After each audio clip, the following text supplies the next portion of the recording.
Alors que le secteur équestre évolue peu à peu, les voix s'élèvent sur les réseaux sociaux, faisant circuler pensées, positions et débats, parfois constructifs, parfois moins. En même temps, et grâce à ces plateformes, l'information n'a jamais été aussi accessible qu'aujourd'hui, se partageant et se diffusant à toute la communauté équestre. Et au milieu de tout ça, il y a les créateurs, ceux qui participent et parfois initient ces conversations de manière plus ou moins directe, chacun avec son propre style. Mais qu'est-ce que ça implique réellement ? Comment décide-t-on de communiquer et sur quoi quand des milliers de personnes vous regardent ? Comment choisissent-ils d'utiliser ces espaces publics pour diffuser leurs messages ? Ce sont quelques-unes des questions auxquelles j'ai invité 5 créatrices de contenu à répondre, chacune avec un profil et des aspirations différentes, qui partagent avec nous leurs réflexions et leur vécu dans les coulisses des réseaux sociaux.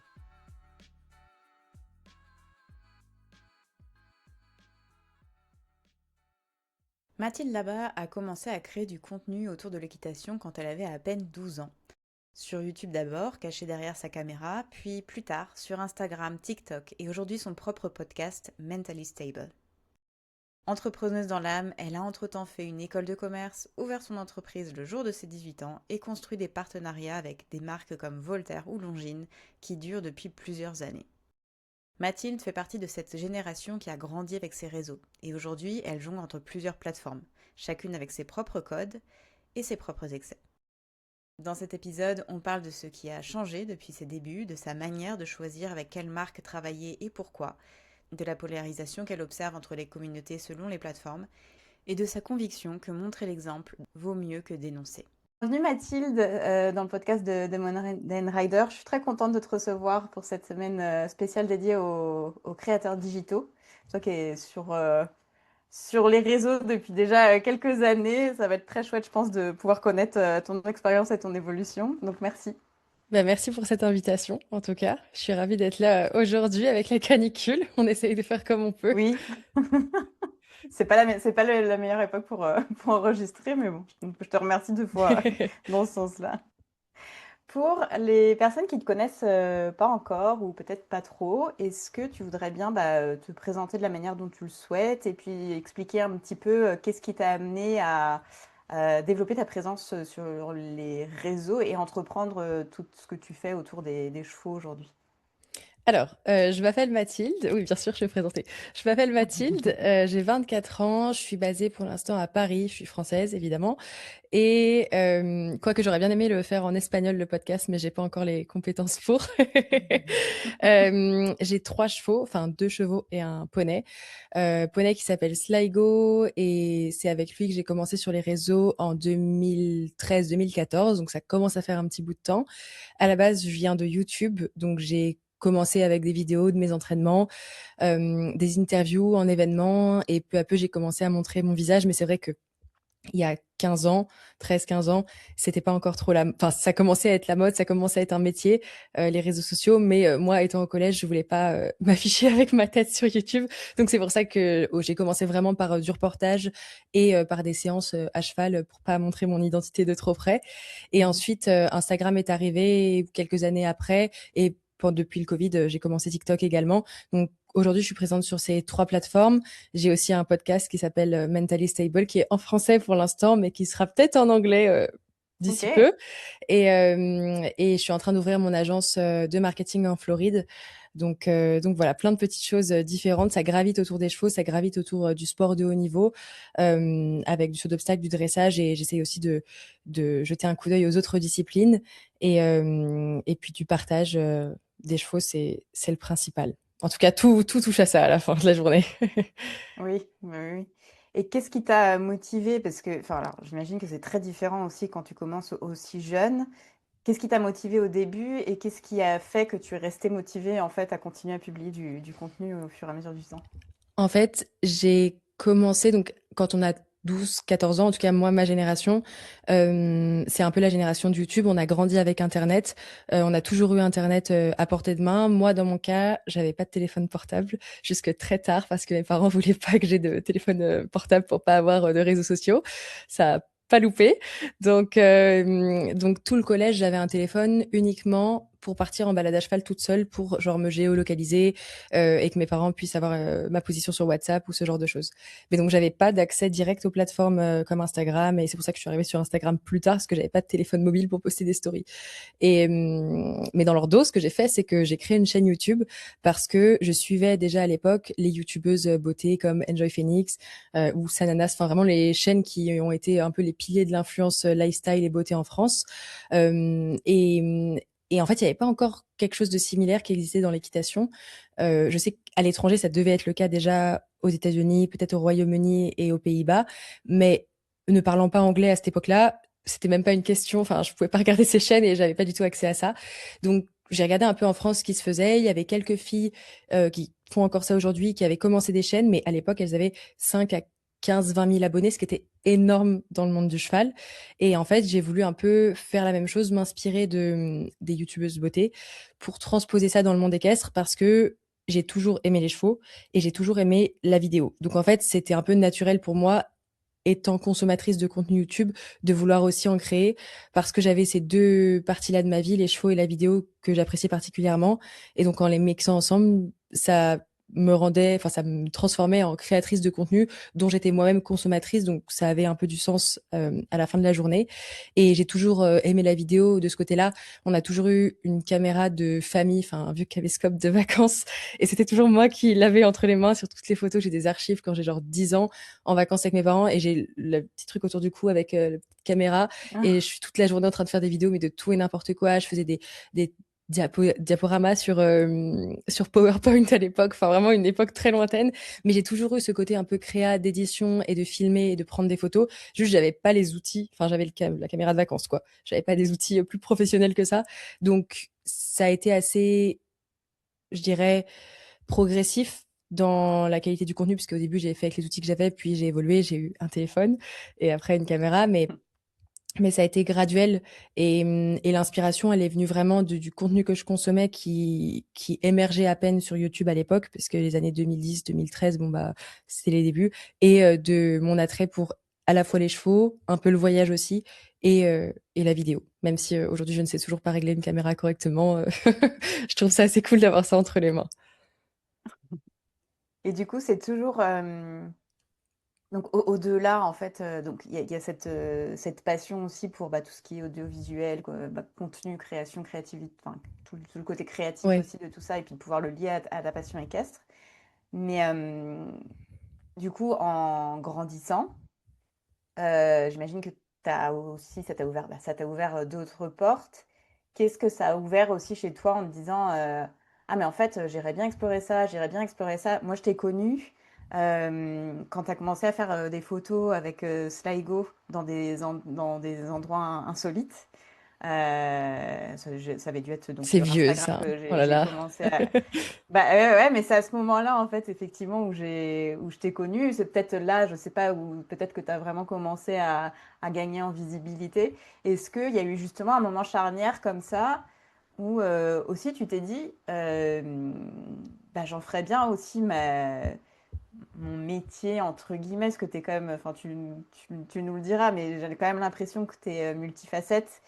Et, enfin, à quel moment tu as ce déclic? Parce que quand tu étais toute petite, tu étais encore au Ouais, j'étais au collège, quoi, collège, ouais. quand tu commencé. Quand est-ce qu'il y a eu un shift où tu t'es dit, OK, bon, là, on va y aller sérieusement? Je l'ai toujours pris sérieusement. En fait, il y a pas eu de déclic parce que c'était pas une question pour moi. On m'a toujours, enfin, j'ai été éduquée dans une famille et dans une école hyper stricte. En tout cas, enfin, mon école était très stricte, mes parents peut-être un peu moins, mais où l'école avait de l'importance et le diplôme aussi. Et on est en France. Enfin, je suis en France, donc toi, t'es en Espagne là. Oui.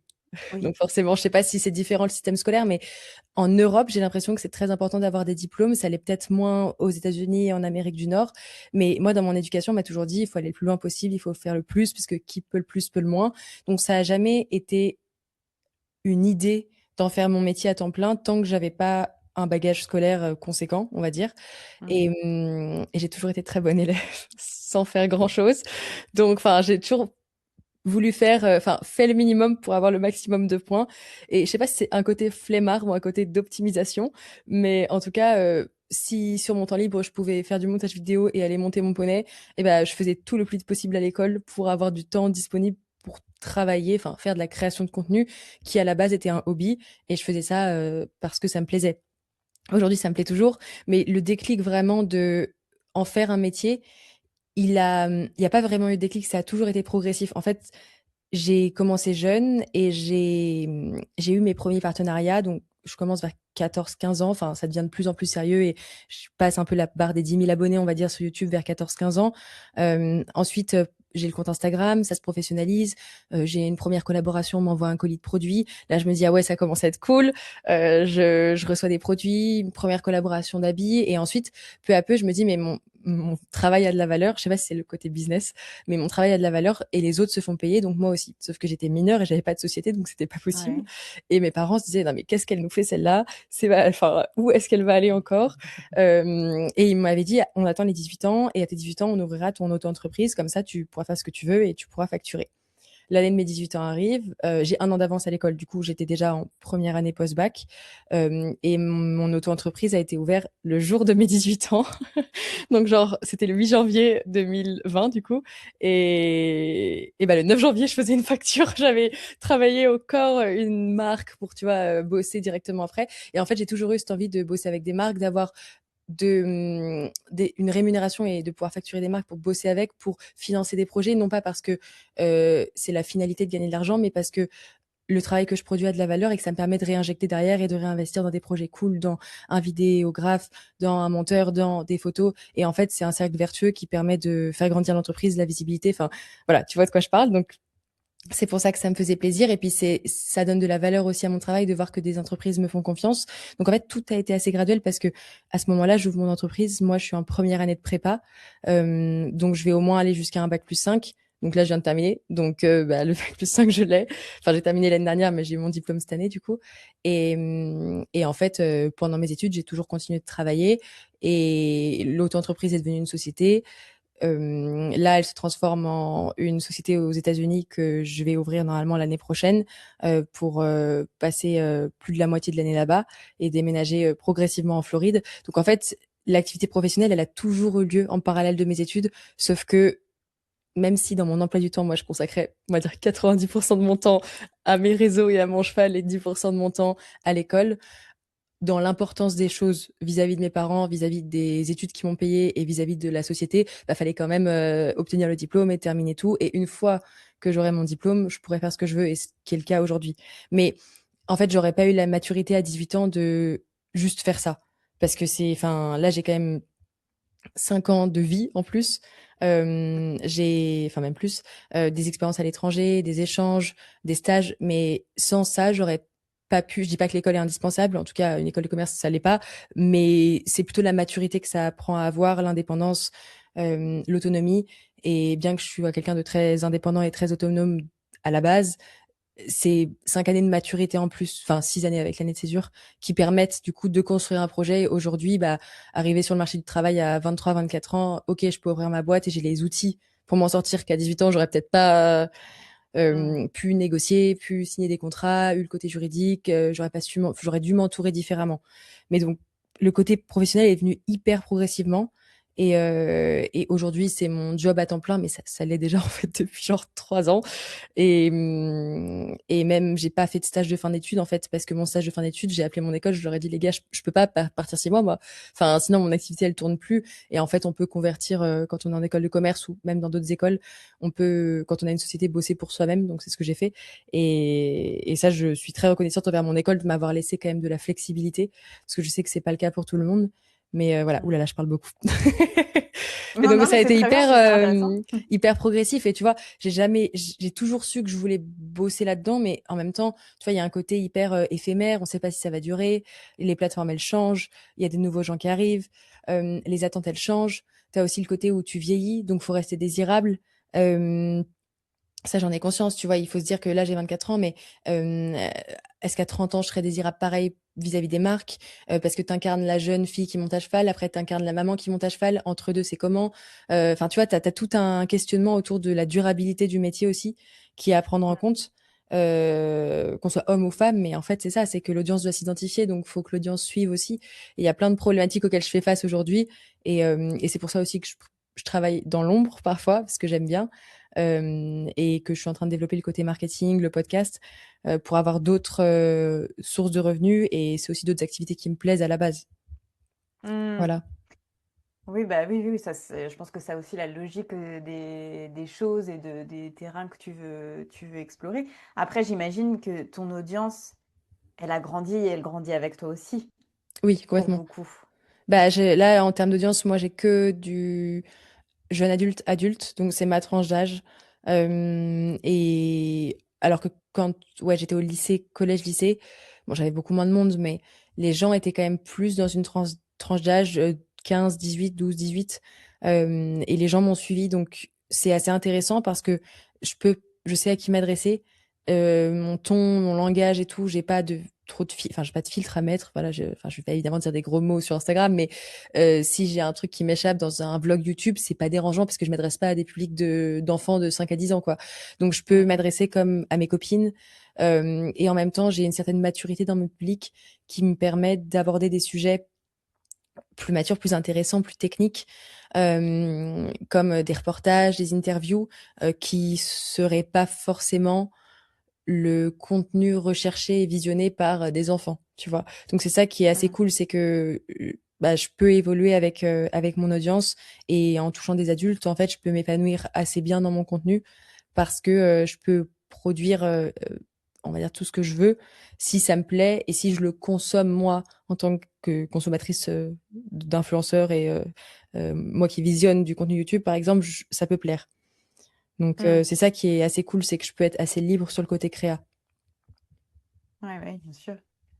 Et comment t'as géré, parce que le monde de la, enfin, des créateurs, de la communauté équestre, en tout cas dans le monde équestre enfin, française, comme tu disais, donc toi, t'es arrivé quand même au début et ça s'est construit.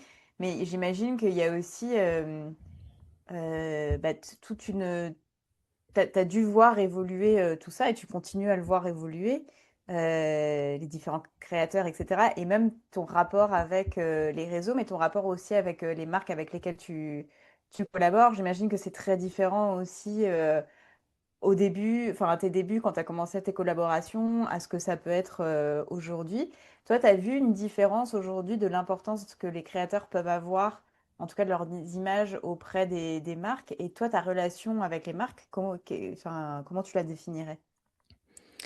J'ai la chance de travailler avec, on va dire, les mêmes marques depuis des années. En tout cas, j'ai plein de marques qui me suivent depuis le début, donc ça, c'est vraiment cool. Donc, en fait, ils m'ont vu grandir aussi. Parce qu'en face, j'ai les mêmes interlocuteurs, enfin, assez souvent, depuis plusieurs années. Donc, en fait, j'ai commencé à bosser avec eux, j'avais genre 18 ans. Donc, ils m'ont vraiment pris pour un bébé qui débarquait et qui venait demander un contrat. Et aujourd'hui, j'ai la chance d'encore travailler avec ces marques-là. Je pense à Horse je pense à Barbeau avec qui je travaille, à Léovet en Allemagne. Et ces marques-là, je travaille avec elles depuis au moins 6 ans, 6, 7 ans. Donc il y a quand même une histoire qui s'inscrit dans la durée. Donc c'est des gens que je connais très bien, avec qui je travaille facilement. Évidemment, il y a des nouvelles marques avec lesquelles je collabore. Mais ce truc, il a toujours été inscrit en moi. Je sais pas si c'est de la détermination ou du culot, j'en sais rien. Mais je me souviens, bah, par exemple, pour les selles, je travaille avec le groupe Voltaire depuis 2015, je crois. Donc, en fait, au Salon du Cheval de Paris, ou 2016, au Salon du Cheval de Paris en 2015-2016, donc j'avais 14 ans. Je suis allée sur le stand Voltaire, j'ai acheté une selle parce que je devais acheter une selle. Et l'année suivante, je suis revenue et je leur ai dit, bah, en fait, moi, j'ai 10 000 abonnés sur YouTube, donc je voudrais une selle gratuite. Et je leur ai dit, je suis arrivée et j'avais un pressbook imprimé, je crois, ou pas, un truc comme ça. Et c'était Romain Cuc, qui travaille encore chez Voltaire, qui m'a dit, enfin, qui s'est dit, oulala, mais qu'est-ce que c'est que cette gamine qui vient nous demander une selle? Et en fait, j'ai dealé avec eux et en fait, je suis devenue ambassadrice Voltaire. Enfin, pas vraiment officiellement, mais j'ai eu plus qu'un prix sur ma selle, j'ai eu du merch et j'ai commencé à bosser avec eux. Et aujourd'hui, je bosse toujours avec le groupe Voltaire. Donc c'est ça qui est hyper drôle, c'est que ça tient à c'est des petites histoires et des petites graines que j'ai plantées il y a quelques années qui font qu'aujourd'hui je bosse avec ces marques-là et que ça a été du long terme.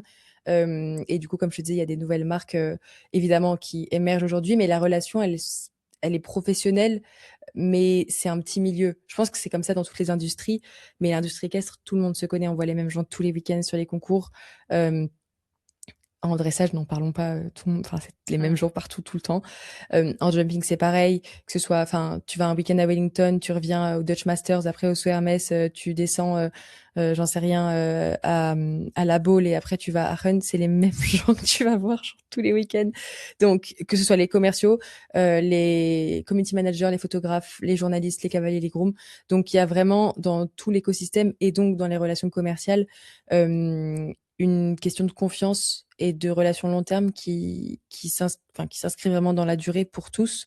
Euh, et, et ouais, c'est une relation qui reste pro évidemment, mais c'est naturel pour moi parce que ça fait tellement de temps que je m'en rends pas trop compte. En fait, j'ai été dans des relations professionnelles avec, bah, comme par exemple chez Voltaire, etc dès mes 15 ans. Donc pour moi, ça n'a pas été ça c'est naturel. Enfin, j'ai grandi avec ça à côté de moi, avec le fait de négocier, d'aller chercher des deals enfin, si on peut dire ça comme ça parce que c'était vraiment pas des gros deals, mais ça a été toujours naturel.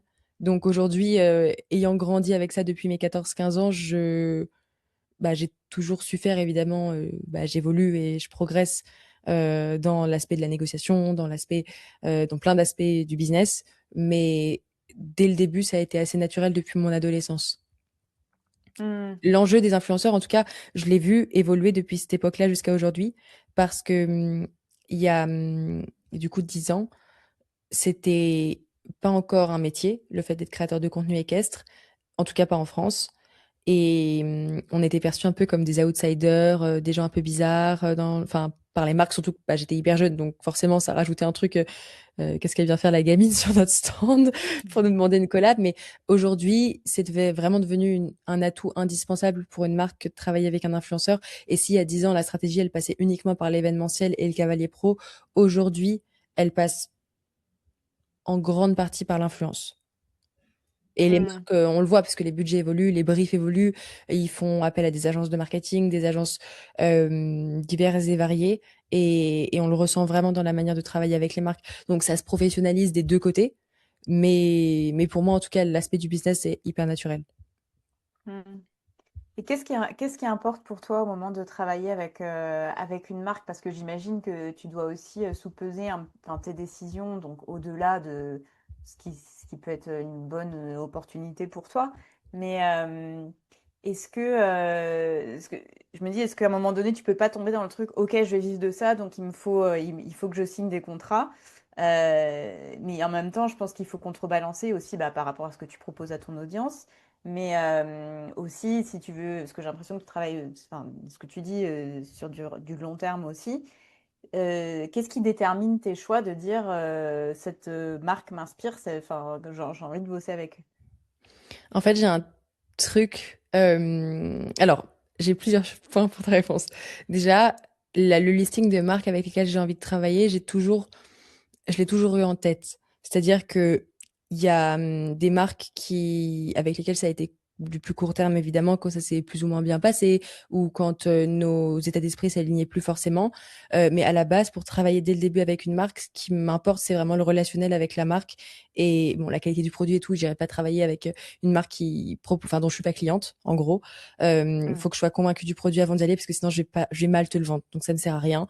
En plus de me décrédibiliser, si c'est pour en plus pas forcément être bien payé sur un deal et vendre un truc qui correspond pas à mon audience, ça me sert à rien. Donc, je travaille que avec des marques dont à la base je suis cliente, en testant les produits et en étant sûre de ce que je vends.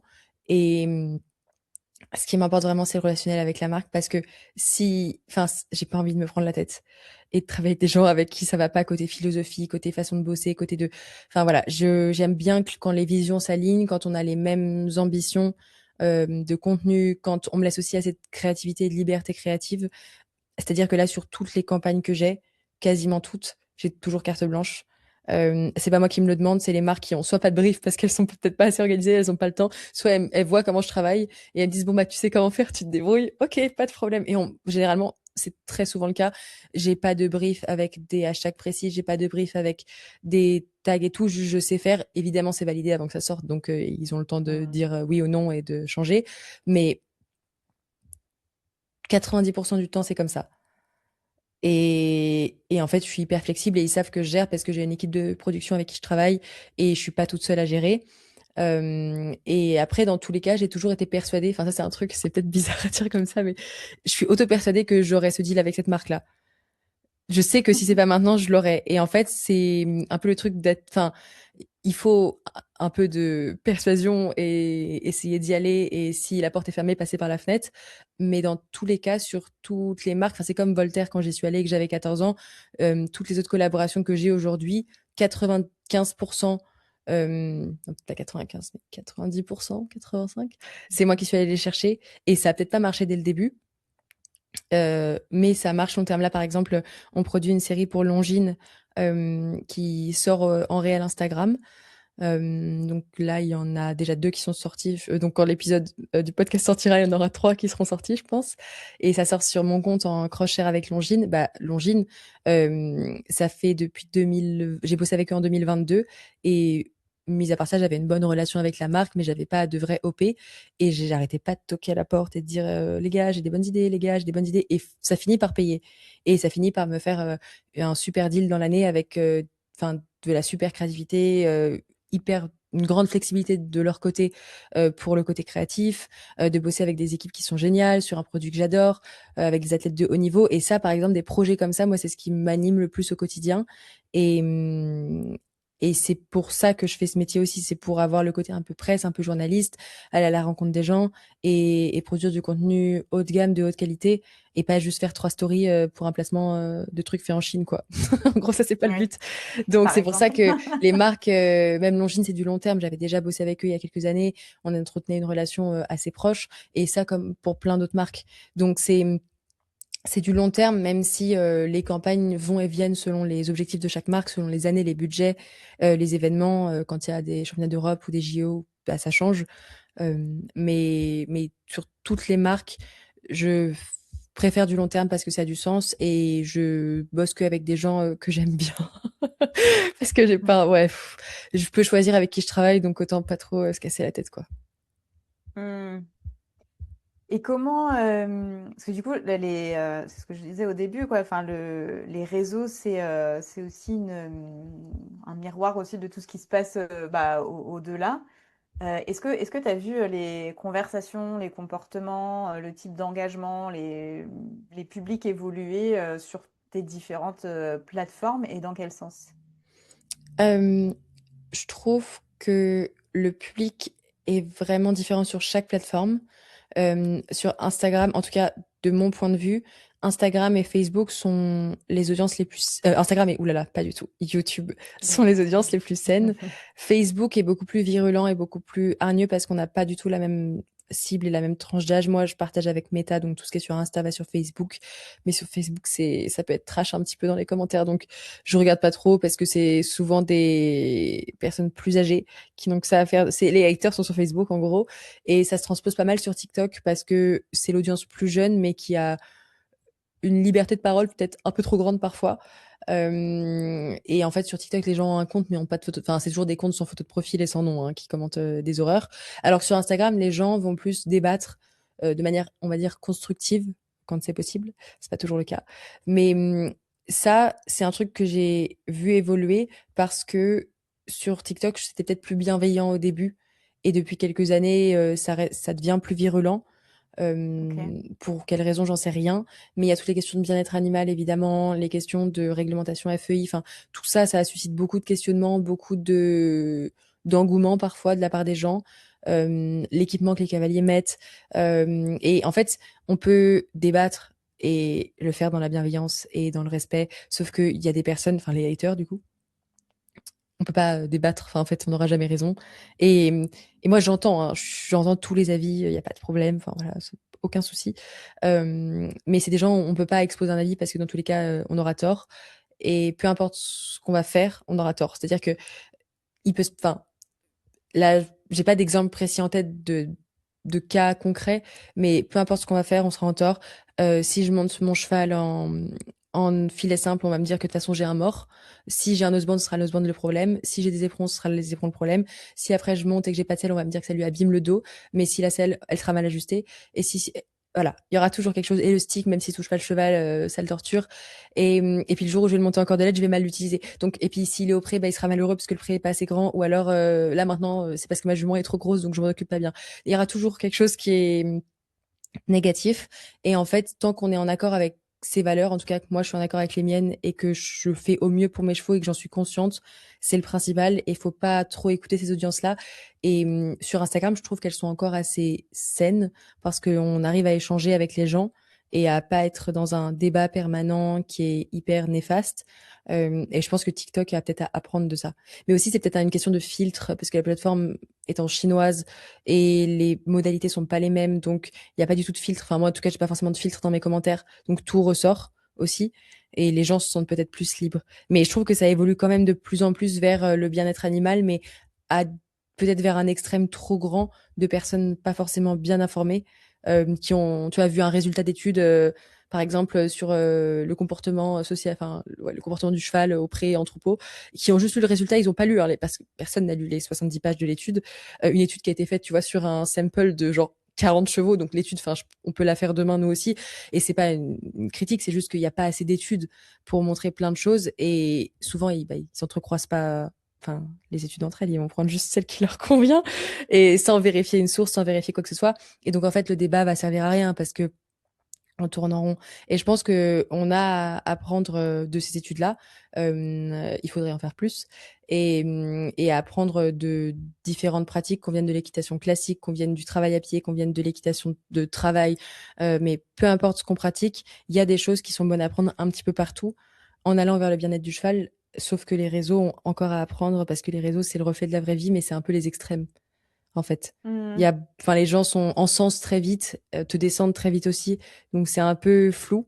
À gérer, c'est pas trop un problème parce que, bah, enfin, ouais, quand c'est trop, ça part trop en cacahuète, je peux bloquer les gens. Parfois, ça m'est déjà arrivé. Mais Oui, parce qu'il y a rien à rien faire, il que y a rien à pour, faire, il y a rien à faire. Ils sont trois, ils se répondent tout seuls, ok. Mais donc globalement, moi, j'ai pas trop de problèmes. Les gens sont assez bienveillants et j'ai de la chance parce que je fais du dressage. Donc en plus, le dressage, oh là là, quelle torture. Donc on trouvera toujours un truc à dire. Si c'est pas que ma jument est Mmh. grosse, c'est que la selle est pas comme ci, c'est que j'ai les pieds qui, soit je monte mal, soit c'est ma jument qui est moche, soit voilà. Faut pas faire attention. Mmh. Mais les gens ont peut-être moins en moins de filtres, j'ai l'impression. Ouais, Ouais. c'est ça, justement les questions qu'on se posait un petit peu là sur les autres interviews aussi, parce que c'est vrai que tu sens le changement. Il y a le côté bah, dont on a, enfin en tout cas dans le podcast, on a beaucoup parlé, la licence sociale, etc. Donc du public aussi externe qui vient, mais aussi la communauté équestre euh, le fait aussi qu'il y ait aussi beaucoup d'informations disponibles. Et c'est ce que tu Mm. dis, le truc c'est que parfois on va s'appuyer sur un post Non mais c'est ça, Instagram mais moi la pour première. pouvoir faire. Tu vois, Oui. tu veux débattre avec quelqu'un, tu vas dire, ouais, mais l'étude de machin, ouais, l'étude, t'as vu un post TikTok, en fait. C'est pas une étude, hein. T'as vu un post TikTok, t'as lu le résumé, et même pas, t'as lu les trois trucs sur la première slide, et tu viens l'utiliser comme argument dans le débat. C'est pas valable. Et Oui, oui, il y c'est a vrai, mais c'est il y a beaucoup de compliqué. désinformation aussi, et je pense que la fédération, par exemple, française d'équitation a aussi un rôle à jouer dans l'information des gens, que ça soit via les diplômes dans les clubs pour le bien-être animal, pour le bien-être du cheval et pour le bien-être du sport à long terme si on veut que ça continue. Mm, bien sûr. Et toi, tu partages tes réflexions autour de ça ou tu essaies de pas trop te mettre dedans Enfin, je vois que des fois, enfin, t'expliques un peu certains choix sans trop, enfin, de manière, je sais pas comment dire, mais assumée, en fait. Tu t'ouvres pas trop la porte au débat, mais t'en parles quand même. Et je pense que c'est normal parce que tu as dû évoluer, mais comme tous, en fait, t'as pas la même vision quand t'as 10 ans, que tu es avec ton poney où tu peux faire un peu n'importe quoi. Enfin, tu profites, quoi, Ouais. mais il y a plein de choses auxquelles tu penses pas vraiment. Et en grandissant, et surtout en ayant accès à autant d'infos, de contenu, toi, tu voyages énormément, donc tu vois beaucoup de choses, plein de manières de faire. Toi, tu partages ça un peu avec ta communauté, des questionnements que tu peux te faire ou des changements que tu fais parce que tu te dis, ouais, bon, là, il faudrait que je m'améliore ou... Je le partage peut-être plus dans le podcast que sur les réseaux parce que le podcast, je sais qu'il est écouté par un public averti et, et les gens auront peut-être plus de bienveillance parce que je suis plus à cœur ouvert. Donc vu que c'est un dialogue long, Enfin, je fais des épisodes qui font genre 20 à 40 minutes, donc il y a plus le temps de s'exprimer, plus le temps de se justifier. Les gens peuvent moins sortir les choses de leur contexte que sur une vidéo, on peut plus sortir un truc de son contexte. Donc c'est un peu le podcast mon refuge pour ça, pour plus être à cœur ouvert, si on peut dire, avec mon audience, parce que je sais que c'est qu'une petite part et du coup les gens j'espère, seront plus bienveillants. En tout cas, ils le sont jusqu'à présent. Et, et sur Instagram, en fait, c'est trop risqué sur Instagram, TikTok et YouTube et même Facebook, enfin, peu importe la plateforme, de d'ouvrir le débat sur certains sujets quand je trouve que c'est pas toujours mon rôle que de le faire. Je trouve que c'est vraiment, enfin, tu vois, à la Fédé de prendre des décisions, de mettre des lois ou des arrêtés en place. Enfin, je sais pas comment ça fonctionne au niveau politique chez eux, mais tu vois, comme les trucs de canicule, de OK, on arrête le cheval. Il y a des questionnements à se poser. Est-ce que sauter au pied, et pourtant je suis la première, enfin j'ai bossé avec le global sur des concours, est-ce que faire sauter les chevaux sous 40 degrés au pied de la tour Eiffel c'était la meilleure idée? Je ne sais pas. Il y a des questions comme ça à se poser, mais j'ai pas envie d'ouvrir le débat parce que ça peut toucher tellement de gens qui me suivent pas forcément, qui peuvent être des haters. En fait, le retour de bâton est tellement important et ouvrir le débat risque souvent, ça dépend sur quel sujet, mais risque à de trop grands risques pour moi en termes en termes professionnels et en Ouais. termes surtout de retour de bâton parce que je vais faire un commentaire sur quelque chose et je me sens pas légitime en fait à le faire parce que si je le fais les gens vont me dire oui non mais toi tu dis ça alors que et en fait, là, je vais dire, bah oui, c'est vrai. Enfin, moi, ça m'est arrivé une fois, il faisait genre 28 degrés et je vais monter mon cheval et après, j'ai risque de me prendre une déferlante. Donc, il y a un peu de ma part, pas un filtre, mais c'est pareil, c'est naturel parce que j'ai appris à le faire avec le temps. Donc, j'y réfléchis, enfin, j'y pense même pas. Si j'ai envie de dire un truc, je vais le dire. Mais de me positionner sur certains sujets, je le fais parfois sur TikTok parce que ça défile plus vite dans le feed, tu vois. Donc, je me dis, ça partira plus vite l'information s'il y a un bad buzz, ça s'en ira plus facilement. Mais moins sur Instagram parce que je trouve que c'est assez dangereux de se positionner. Ça dépend le sujet, évidemment. Je riposte des trucs souvent. C'est ce que je fais le plus sur Insta quand c'est des sujets qui me semblent importants ou que j'aimerais voir changer. Mais je trouve qu'aujourd'hui, j'ai trop d'audience, en fait, pour risquer d'ouvrir le débat. En tout cas, ça dépend de quel débat. Parce que quand il y a eu des drames, par exemple, dans des écuries à l'étranger, de chevaux maltraités et tout, euh, je je peux pas trop dire ah oui c'est vraiment une personne horrible, je le savais, enfin tu vois. Tu vois il y a des choses Ouais. parce qu'il y a des clauses de confidentialité, il y a des choses que je peux pas dire parce que évidemment il y a trop de personnes impliquées. Il y a des choses où c'est pas mon rôle en fait. Et c'est là où la ligne est assez fine, c'est que moi je suis là pour faire briller les chevaux et les sports équestres. En tout cas, c'est un peu le rôle que je me donne. C'est d'essayer de montrer à quel point les chevaux c'est merveilleux, le sport c'est bien, on peut faire du sport en aimant son cheval, on peut faire du sport en respectant son cheval, on peut monter à cheval et pas faire que du saut, du dressage, on peut faire de l'attelage, de la voltige, du pony games, enfin que sais-je, peu importe. On peut voyager à cheval, on peut faire plein de choses. Mais je pense que c'est aux autorités compétentes de mettre en place les réglementations et les sanctions envers les personnes concernées. Et c'est pas à moi de genre agiter mon petit drapeau et dire cette personne est affreuse, elle tape sur son cheval, faites attention. Ce que je fais, c'est juste que les gens que j'aime pas, je vais pas les faire en interview. Je les Mm. filme pas, je les mets pas en avant. Et je trouve que c'est ma part de boulot, fait en tout cas dans l'industrie, c'est que je mets en avant ceux que j'aime bien, ceux où je sais globalement que ça se passe bien, que les chevaux sont traités correctement et où du moins il y a, j'espère, les mêmes valeurs que les miennes. Évidemment, on n'est pas à l'abri d'un problème parce qu'on sait jamais, on connaît jamais vraiment les gens et tout peut arriver, mais dans les reportages que je fais et même les interviews en concours, ce que je mets en story, c'est les cavaliers que j'apprécie et, et ceux dont j'aime pas l'équitation ou la personne. Je les mets juste pas dans ma story parce que j'ai pas envie de, voilà, enfin, ça sert à rien de tenter le diable. Et c'est plutôt comme ça que je fais ma part de boulot, on va dire. Et après, je pense que c'est à la fédération, tu vois, de juste mettre des amendes quand il faut, de fermer les clubs qui sont maltraitants, de vous dire, OK, oui, peut-être là, on va peut-être pas concourir, il fait trop chaud. Ah bah, mais ça, c'est tellement, en fait, c'est tellement politique, ce sujet, que c'est même Mm. pas à moi de, enfin, tu vois, il y a tellement de personnes impliquées, il y a des niveaux, enfin, quand on parle du global ou d'autres, il y a tellement d'argent en jeu, qu'en fait, bah, pour certaines personnes, le cheval est, enfin, c'est un investissement financier, c'est plus un animal. Donc, il y a aussi tellement de parties prenantes dans ces débats-là que c'est compliqué de se positionner. Mais ouvrir le débat sur, tu vois, une certaine pratique, ça, je le fais. Mais c'est plus, ouais, dire, bah, moi, je fais comme ça, vous en pensez quoi? Plutôt que dire, de demander comment faire, parce qu'en fait, j'ai une coach et j'estime que Il faudrait peut-être que je fasse ça, inviter les haters à monter mes chevaux. Tu vois, que quand ils disent oui, moi, non mais là tu fais ça, non mais là t'as mis une bride, non mais là t'as mis des éperons. Écoutez, je vous passe le cheval allemand de 7 ans et demi qui a peur de son ombre et qui fait un travail à pied. Prenez-le une semaine, je vous regarde et on en reparle après. On verra si avec vous, il est parfaitement au-delà de la verticale, si le dos fonctionne merveilleusement bien et si vous arrivez à faire un départ au galop sans qu'elle bondisse. Et en fait, c'est ça, c'est que les gens il y a un manque d'empathie et un manque ouais, en fait, les gens attendent qu'on soit parfait aussi. Genre que Mm. vu que je suis influenceuse, je dois monter parfaitement bien, ou sinon je dois faire un disclaimer à chaque fois que je monte à cheval. Et c'est pour ça qu'évidemment je monte le meilleur de ce que je peux faire, mais je montre aussi les fails. Et voilà, j'essaie de trouver un juste milieu.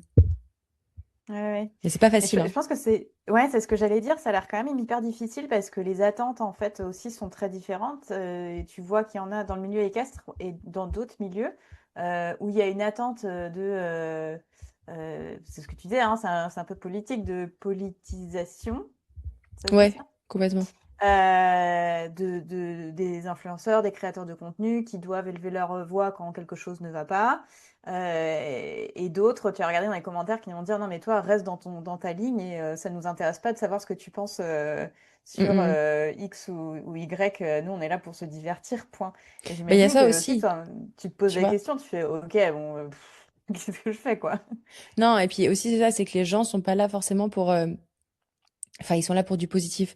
Déjà, il y a un truc, en tant qu'influenceuse qui me chafouine, c'est que je me permettrai pas de me plaindre sur les réseaux parce que je suis hyper privilégiée, parce que, tu vois, j'essaie toujours de remettre les choses dans leur contexte. Et par rapport à ça, on a vu pendant des années des influenceurs faire des cagnottes pour aller à la mode Beuvron, pleurer du matin au soir dans des stories pour en fait monétiser des problèmes qu'ils ont pas.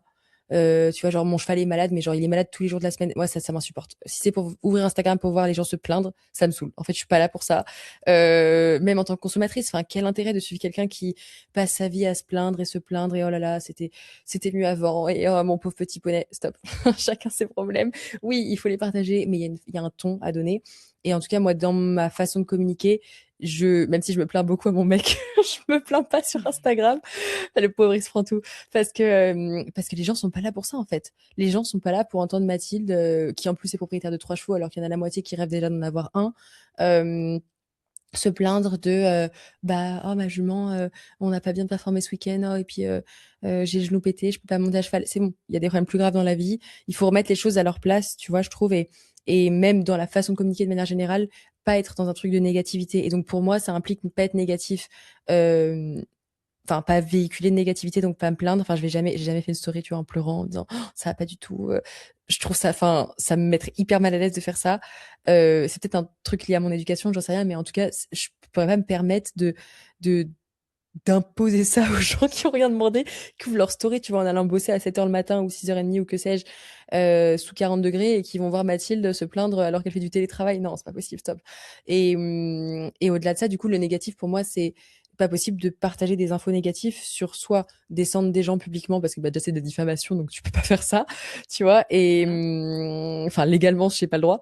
Évidemment ça dépend dans quelle mesure et dans quelle limite et quelle est la gravité de la chose, mais dans ce qui se passe dans le monde équestre, je peux pas faire des stories publiques en disant évitez tous ce club, il est affreux. C'est pas à moi de le faire, tu vois, c'est à la police. Et au-delà de ça, les gens sont pas là pour ça. Ils sont pas là pour que tous les jours je partage 50 liens de cagnotte dans ma story et que je parle uniquement de ce qui va pas. Parce qu'en fait, les actus, je trouve que la presse parle tellement, peut-être pas dans le monde du cheval, mais globalement, la presse parle tellement de ce qui va pas Angoissante. qu'on a l'impression que rien ne va. Mais en fait, enfin, il y a des choses qui vont. Tu vois, oui, ça va pas, mais relativement ça va. Enfin, je veux dire, évidemment pas pour tout le monde, mais si on commence à voir le verre à moitié plein, déjà ça va un peu mieux. Et je pense que c'est ce que j'ai envie de véhiculer, de transmettre sur mes pages, et du coup de montrer plus un exemple plutôt que de dénoncer ce qui va pas. juste de moins le montrer et moins on le montre, c'est pas moins on le montre, moins il existe parce qu'il y a des choses qui existent toujours, mais si la norme, ça devient de, ok, ton influenceuse, par exemple moi, tu me suis, ok, bah mes chevaux, ils sont pas surmenés, ils vont au concours, ils font ça, ils sont au pré la journée, ils ont du foin à volonté et on commence à dire aux gars, aux enfants, aux jeunes ou aux gens qui me suivent, un cheval ça mange du foin, ça mange de l'herbe, un cheval ça fait ça, une selle ça se pose comme ça et c'est comme ça que c'est ajusté et un mort ça se met comme ça. Peu à peu, on montre l'exemple. Et en fait, en montrant l'exemple, ça devient une norme. Et c'est après, quand les gens vont voir un truc qui va pas, ils vont se dire, ah bah, ok, le cheval à Vincennes ou à Bois-de-Boulogne qui est au box 24-24, 7 jours sur 7, toute l'année, sauf un mois, le mois d'août, là, c'est pas normal. Et tu vois, je vais pas cracher Hmm. sur ces clubs qui existent ce que je viens de faire. Mais je vais pas passer mes stories à le faire. Et pourtant, c'est plus en montrant ce qu'il faut faire que je trouve qu'on fait avancer les choses. Je comprends. Et en tant que utilisatrice propriétaire, euh, comment toi tu navigues justement ces changements?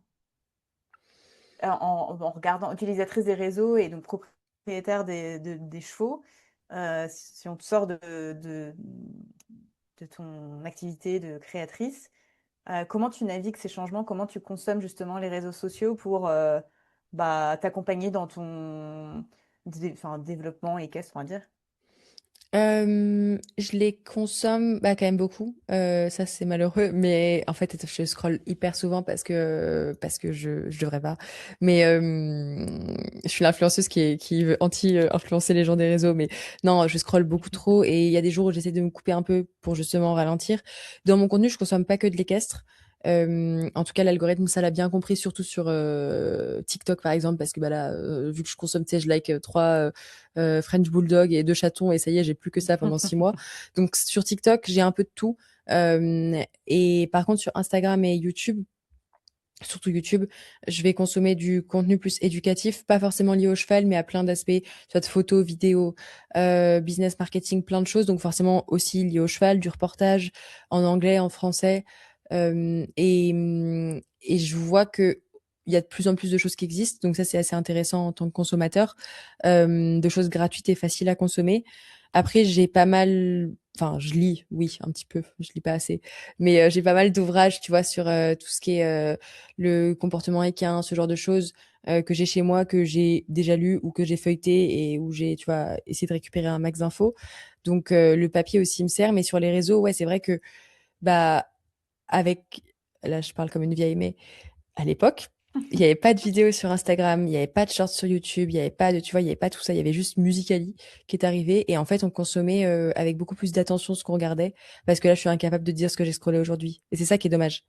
Et c'est pour ça que moi Hmm. ce qui me fend le cœur c'est que ça même en tant que créatrice, parfois je me dis mais putain faut faire pardon je dis un gros mot, faut faire 3 shorts ou trois comment ça s'appelle trials réels par jour là pour Hmm. atteindre une nouvelle audience. Mais du coup ça fait 3 fois 7, putain mais toute la semaine il faut en faire, puis c'est story, puis tu fais la liste et puis derrière moi ce qui m'intéresse c'est de faire du format lourd sur YouTube, c'est de faire du reportage, d'aller dans la profondeur des sujets, d'aller voir des gens, raconter des histoires. Le réel de 15 secondes pour dire horse girls blablabla, c'est pas que je m'en fous, mais à la fin de la journée, c'est ce que moi je consomme aussi. Et c'est ça qui est malheureux. C'est qu'on a un peu twisté nos cerveaux tous ensemble pour consommer des trucs dont on se souvient pas, qui nous marquent pas du tout. Moi, tu vois, Hmm. sur Instagram, je scrolle, j'enregistre des trucs. J'enregistre des tips de prompts pour l'IA, d'adresses où aller, de choses à faire. Je ne les regarde jamais. Je suis là, je Hmm. scrolle aux toilettes comme tout le monde. Je scrolle, je scrolle, je scrolle. Dans les transports, je scrolle. J'enregistre en me disant, je ferai plus tard. C'est genre 70 trucs enregistrés que j'ai jamais regardé. Alors que les formats longs, on s'en souvient. Et c'est aussi pour ça que moi, je Hmm. préfère investir dans ce genre de format et financièrement, temporellement, tout ce que tu veux, parce que c'est ce qui reste, je trouve, YouTube. Un réel, enfin, tout le monde s'en fout, hein, en 2 heures, tout le monde l'a oublié. À moins que vraiment il soit mémorable, mais souvent, les contenus courts, c'est malheureusement ce qu'on consomme le plus aujourd'hui, mais c'est ce qui nous flingue un peu le cerveau, quoi. Ouais, ouais, Et ouais, mais c'est le carrément. rôle des plateformes aussi parce que du coup tu deviens addict donc tu consommes plus donc il y a plus de pubs donc il y a plus de revenus donc tout enfin eux sont plus heureux, les Bien influenceurs ou sûr. les marques tu vois arrivent à plus vendre mais le consommateur il consomme juste mais il n'y a pas trop Ouais, d'élévation intellectuelle quoi dans le format. ouais, ouais. Ah, après, c'est C'est chaque, triste ce que je comme dis vous mais avez dit, quoi, chaque plateforme aussi t'apporte. Non, bah après, tout le monde consomme, tu sais pourquoi tu vas sur une plateforme. Des fois, tu as la flemme de Mm, mm. regarder un truc long, bah, C'est tu ça. scrolles sur Insta. Et des fois, bah, tu as envie de sujets plus profonds. Et je pense que c'est ça aussi qui est malin en tant que créateur, c'est d'être un peu partout. Le podcast, c'est Mm, aussi mm, une mm. autre porte pour ce que tu disais, bah, Ouais, aborder d'autres sujets de manière un peu plus longue. C'est un chacun, c'est bien d'avoir trouvé son endroit à chaque fois.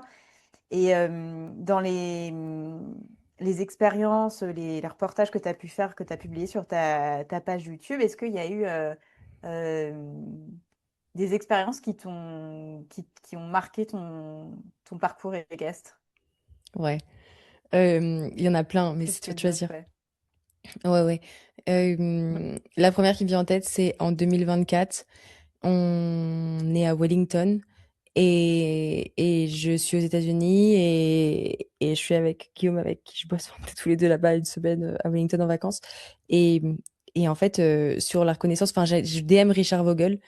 Et à ce moment-là, enfin, c'est il y a 2 ans, donc j'ai déjà beaucoup d'abonnés et tout, mais il me suit pas sur Insta. Je lui envoie un DM, il me lâche un vu, et il m'avait déjà repost dans mes stories, donc il avait, enfin, la conversation était déjà ouverte.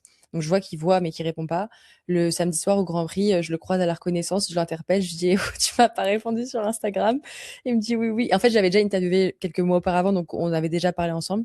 Et il me dit oui, et voilà il me passe son Hmm. numéro. Donc je lui envoie un message, je vérifie que c'est bien pas un faux numéro.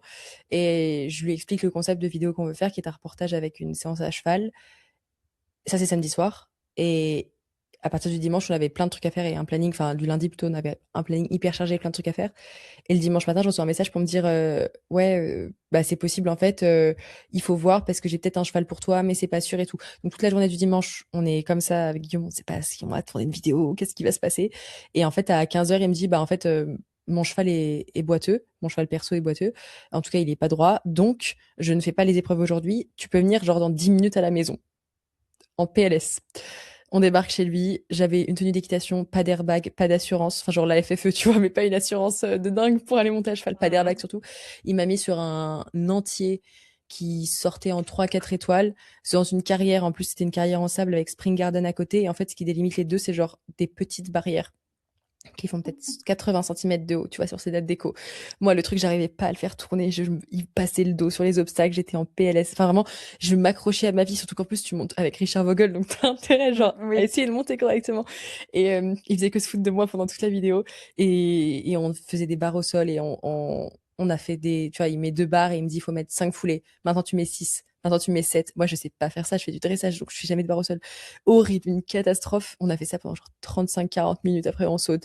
J'ai failli tomber, tout, enfin tout s'enchaîne, mais moi je veux juste garder ma dignité et mes os en un seul morceau. Et cette vidéo, ça a été, enfin aujourd'hui de réaliser que j'ai fait ça, alors que ça s'est fait, en fait, c'était même pas envisageable au moment où on l'a réalisé parce que ça allait tellement vite qu'on n'a pas réalisé que ce qu'on était en train de faire c'était fou et que personne d'autre l'avait fait avant. Et il y a plein de tournages comme ça qu'on a fait où ça s'est fait vraiment à la dernière minute. Et c'est souvent les meilleures histoires comme ça.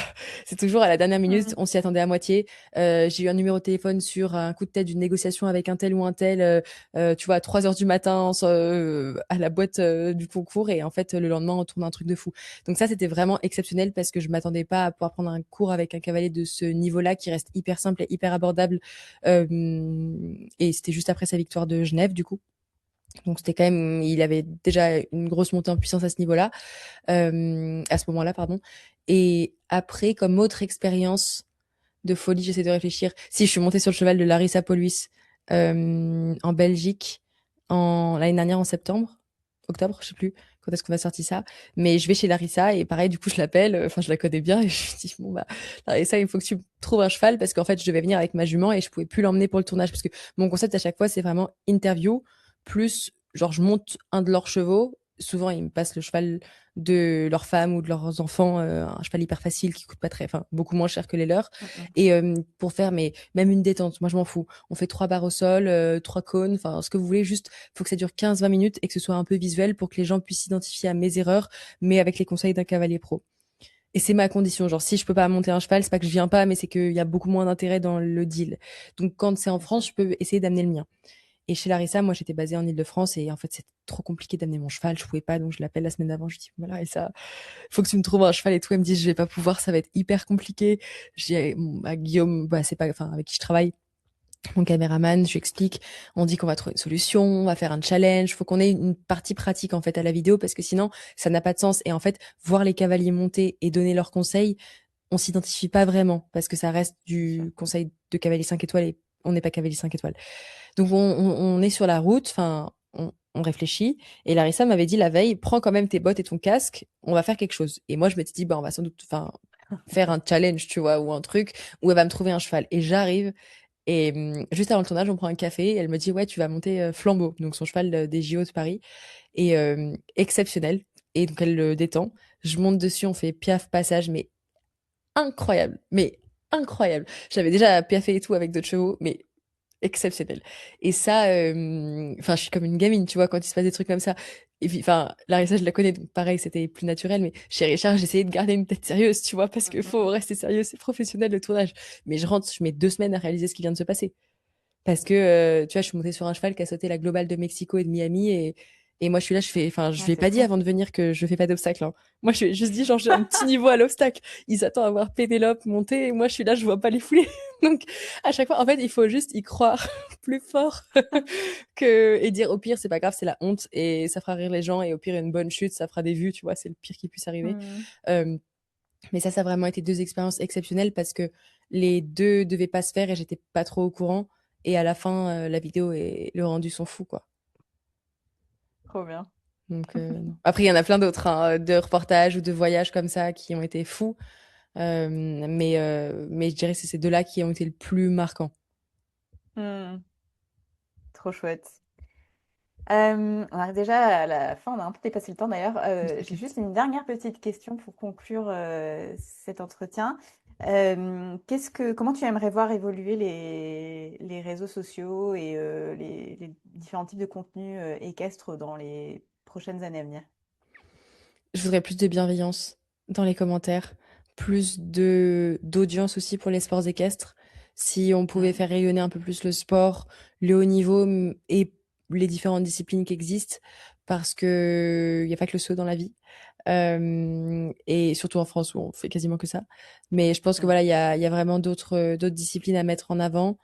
Et on a une part d'audience importante à gagner, comme la Formule 1 l'a fait ces dernières années.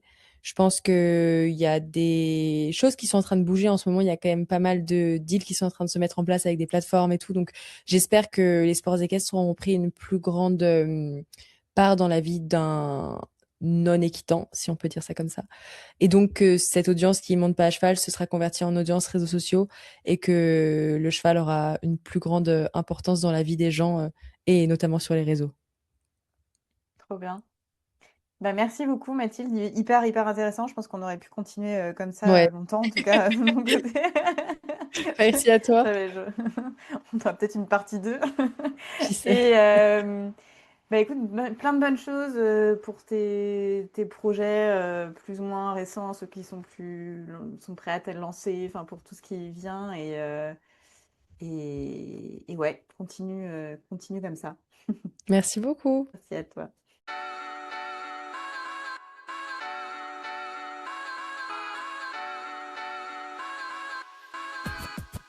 Merci de nous avoir accompagnés dans cette conversation. Comme toujours, vous trouverez tous les liens mentionnés pendant l'interview dans les notes de l'épisode. Si ça vous a plu, n'hésitez pas à nous laisser un like, un commentaire et à partager cet épisode. C'est le meilleur coup de pouce que vous puissiez donner au podcast et aussi une façon de participer à la diffusion de ces messages. Et pour terminer, je vous laisse avec une question. Après avoir écouté cette conversation, regarderez-vous les créateurs de contenu comme vous les avez regardés jusqu'ici ? Ou peut-être avez-vous envie, vous aussi, de participer autrement aux conversations qui se tissent sur les réseaux sociaux.